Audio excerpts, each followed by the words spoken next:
Autre procès qu'on fait aux énarques, est-ce qu'ils sont déconnectés?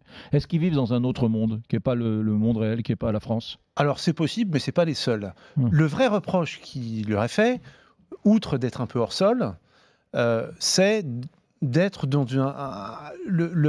le modèle de la reproduction sociale.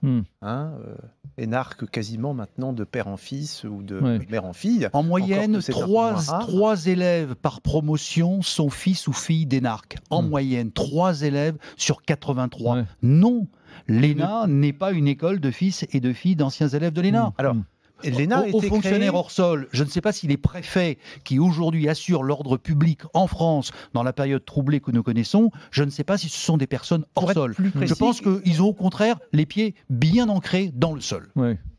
Vous avez répondu à ma place, je vous en remercie, vous faites le travail à ma place, donc les énarques font le job.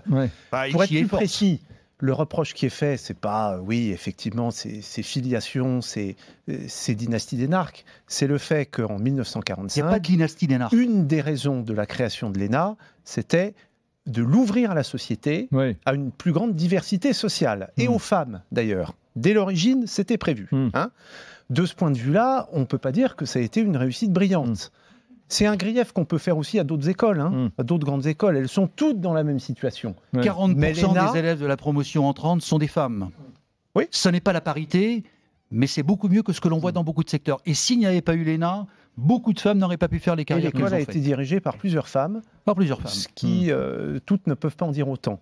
Néanmoins, la critique perdure d'une école qui est déconnectée et qui n'est pas ouverte sur la société. C'est pour ça qu'on l'aime. C'est pour ça qu'on l'aime. Et c'est pour ça qu'on en veut Mesdames, plus. Messieurs, vous me donnez votre avis.